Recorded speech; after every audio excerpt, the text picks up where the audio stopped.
Cruel pastor forces me to sleep on the streets with no food for 3 days, so I make his entire staff quit in 1 day. Here's what happened. Subscribe to Am I the Jerk on YouTube and hit the bell for notifications. So, a few years ago, I was a worker for this Baptist summer camp not far from my home. We'll just call it what it is. Hell. I'd been a devoted staff member for 3 years, even managing the concession stand for one of them. I was a hard worker, consistently jumping in to do jobs nobody really wanted, like trash, pulling weeds, restocking the vending machines, things like that. On top of that, I was generally the favorite staffer of the kids that rolled through the camp. Now, camp policy was for staff to live on campus when they were working, which was for most staff a weekday ordeal. Those of us that worked weekends had to request it. I did this frequently, as I genuinely loved the work I was doing. I even worked the off-season as much as I could. Midway through my 3rd summer in hell, I ended up with a really bad inner ear infection, so I took my allotted week off to recover. Toward the end of the week, I was asked to be on call for the weekend. I didn't have my driver's license at the time, and my family was going 3.5 hours out of town for the weekend. So I requested to stay on campus in case I was needed. I was told this was not a problem. That was incorrect. It should also be said that my father had my house key, as he had lost his. 2 hours after arriving on Friday, I'm called down to the dining hall where the week staff was having their final meeting to receive paychecks and debrief. I think nothing of this. I come walking into the dining hall, thrilled to see my companions for the first time in a little over a week, only to find the owner of the camp, we'll call him Phil, sitting with the entire staff. At this point, I'd also like to add that Phil is the senior pastor of his church. He's also a racist, sexist, homophobic piece of human garbage that thinks he can get away with murder because he's old and well off. Phil asks me to come sit with him and I oblige. As far as I was aware, he was pretty fond of me, so I wasn't concerned. I was wrong to think that way. The following conversation unfolded in front of roughly 30 of my coworkers. Original poster, what are you doing here, pal? I was asked to be on call, sir. I was told I could stay on campus since my family's out of town for the weekend. I see. Well, we don't need you. You can go home. I actually can't. My family is out of town, my dad has my house key, and I don't drive. I'm sorry to hear that. You'll have to find somewhere to go then, but you can't stay here. Me, trying to be very calm through this whole ordeal. Phil, I don't have anywhere I can go. Again, I'm sorry to hear that, but it's not really my problem, is it? You should have thought this one through. So at this point, the entire room has gone silent. All of my coworkers are watching on in shock, completely unsure of how to react to this. Phil notices. You know what? I'm sorry. You can stay here, original poster, but I'm going to work you hard, and you'll be working for the housing alone. I won't be paying you, and you'll have to figure out food on your own. He then looks at the staff, who are even more horrified now, and addresses them. Am I being unfair? Do y'all think this is reasonable? I'm fuming. My face is probably very visibly red, and I'd love nothing more than to explode. But I do my best to stay calm through this whole thing. I say I'll figure something out and I leave without another word. That night was spent sleeping on the side of the road, just off property. The next day, I started forming my plan. My parents are aware of the situation and want desperately to come get me, but I refuse. I spend Saturday hiding in my coworker's room. They kept checking my room for me like I was some kind of criminal. And Sunday night, I sleep in my room because at this point, I don't really give a crap. Monday morning, I make my way into the dining hall out of uniform and take a seat. When the whole staff is present, I stand. It was my day to deliver our devotional, so nobody really thought anything of it. My speech was as follows. My fellow staff members, you were all present Friday to witness the way I was treated by our loving and fearless leader, Phil. I'm sure many of you were uncomfortable through the course of our conversation, but I wanted you all to be assured that I got along just fine. Did I resort to sleeping on the side of the road like an animal? Yes. Did I hide on campus the rest of the weekend, having to beg someone to sneak food to me? Again, yes. But that's all right. I must ask you though, if Phil has no problem treating me this way after giving 3 years of my life to this camp, how do you think he's going to treat you? He was more than happy to put me on the street for a weekend, knowing I had nowhere to go. And correct me if I'm wrong, but that doesn't seem very Christ-like to me. So endure his mistreatments as long as you want, but I think I've had enough. I quit. Phil, screw you. I sincerely hope you rot in hell. With that, I walked out the door, with 10 of my coworkers right behind me. The following week, I caught wind of another 15 quitting after enduring half an hour of Phil talking crap about me to the staff. That jerk was left with maybe 6 employees as a group of 850 campers was coming through, and I'd honestly never felt so powerful. The fact that he specifically called you down to have this conversation in front of all your coworkers shows just how delusional this guy really is. He seriously thought he was in the right and wanted to make an example of you. I agree that it doesn't seem very Christian to have someone sleep on the road instead of letting them sleep in a room that you have designated for them. Like you said, you had dedicated 3 years of your life. I think you earned a weekend to just have a bed to sleep in. Either way, it looks like he found out pretty quick that no one else was taking his side. In fact, he lost pretty much everyone he had. And quite frankly, they're probably a lot better off now.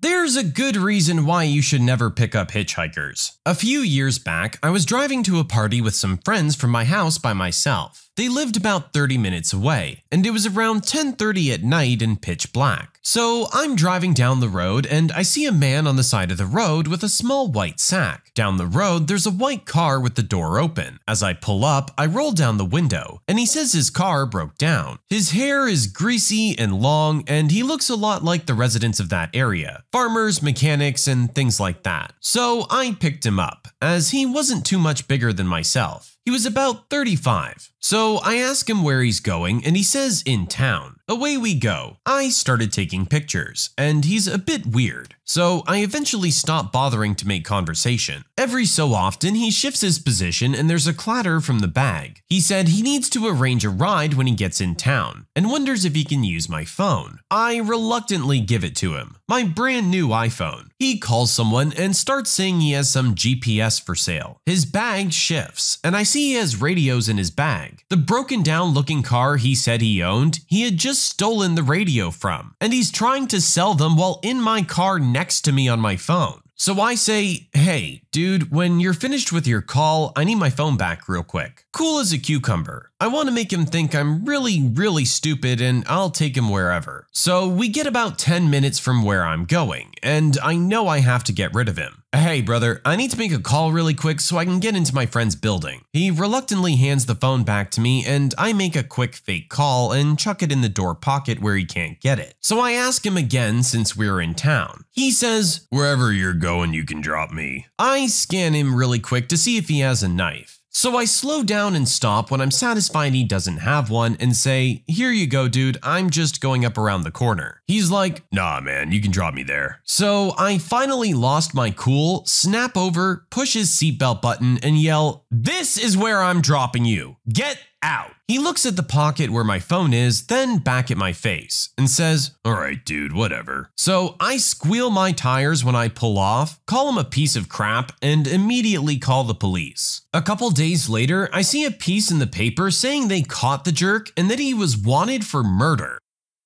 That's really scary. You dodged a bullet on this one. I won't lie, I didn't really figure out till halfway through the story myself that, yeah, he actually robbed that car. I get that you're just trying to be a helpful citizen, but honestly, you need to be careful. You never know who you're dealing with. You're better off just keeping to yourself and trusting they'll figure out their own situation.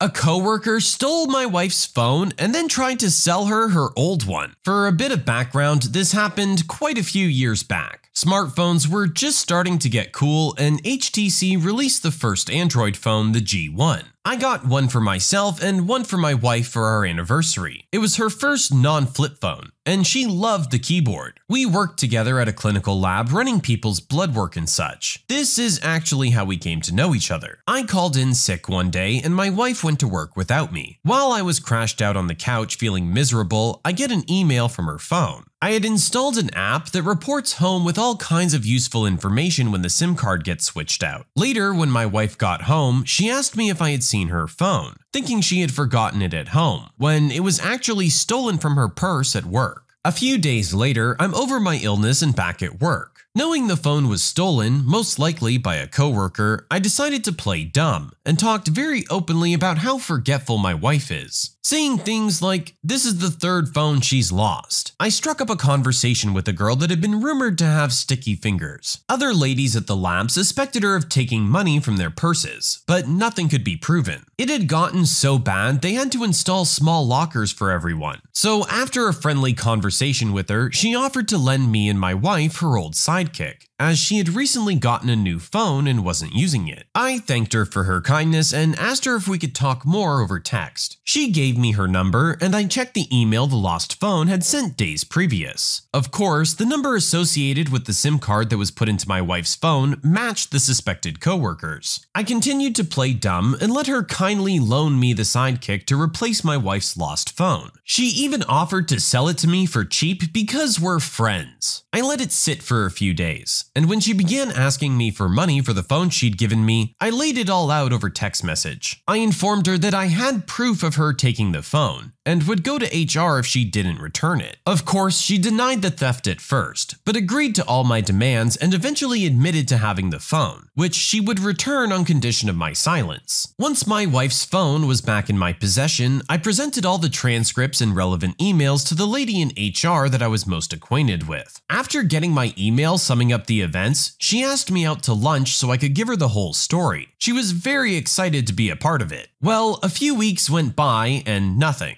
Then one day, I wake up to an interesting text. "How could you do this to me? I got fired today because of you. I thought we had worked out a deal." I smiled to myself, got up and poured a coffee. Then I replied, "Dance with the devil," and blocked that jerk's number. I really like how you handled this, playing it nice and smooth, acting like you don't know anything, and then just flipping the script on them. Getting real Columbo vibes from you. I'm sure everyone at work is very grateful to you for getting rid of this jerk. It sounds like this had been going on for quite a while. Who knows how much she had taken from people over time. She's lucky she only got fired and didn't have any kind of criminal charges brought against her.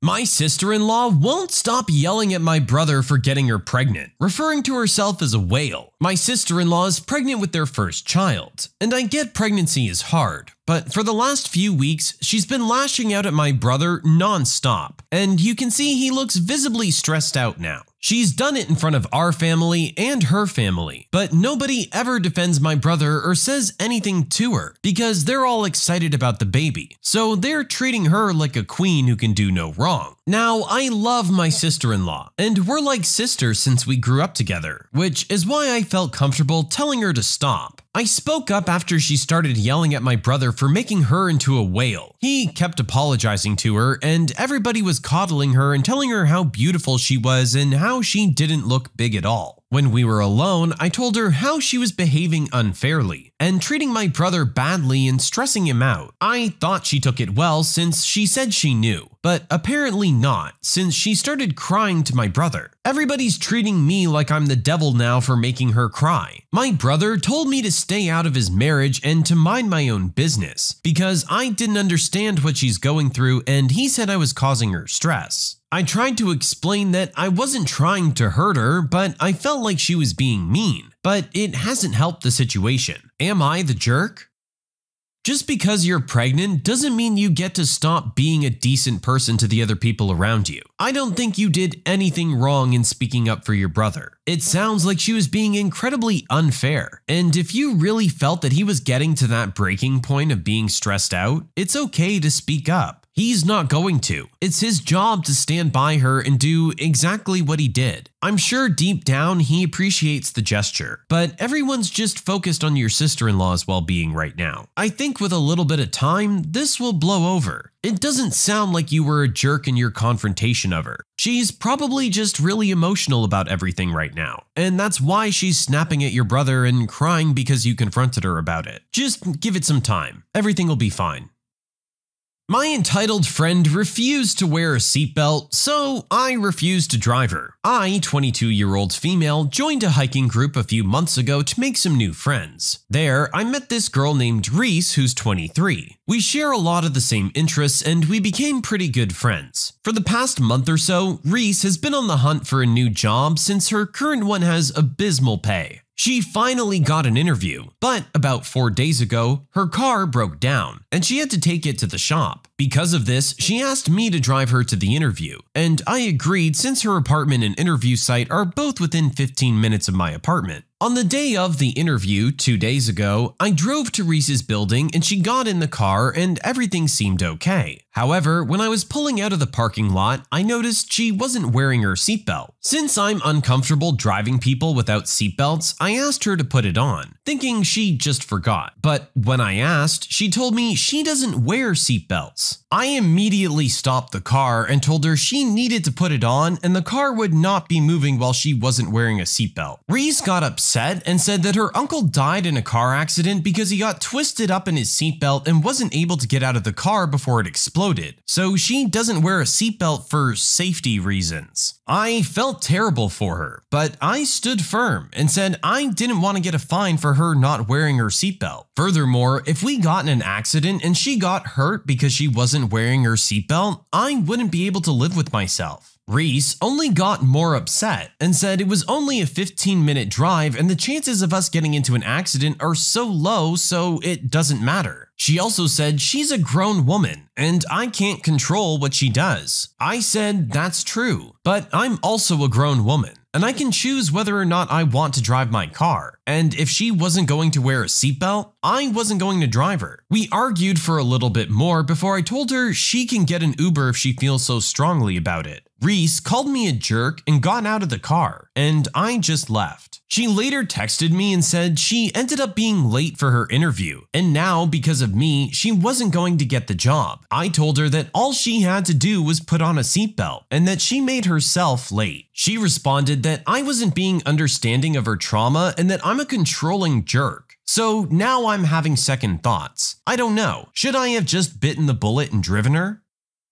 Absolutely not. You did the right thing. You should not be driving someone if they're not going to be wearing a seatbelt. That is driving 101. I'm very sorry about what happened to your uncle, but that's a 1 in a million. Seatbelts have saved way more people than they've gotten killed. Besides, at the end of the day, it's the law. You could get a ticket or fined for having a passenger not wearing their seatbelt. Why should you take that risk because she's made this choice in her life? Again, I'm sorry about what happened, but you need to come to terms with it and understand that it's not the seatbelt's fault. Sometimes bad things just happen. It's unlucky that he got caught up in it and wasn't able to get out in time. But you know what? He could have been killed instantly if he wasn't wearing the seatbelt. So I don't really know what to tell you. You gotta wear it.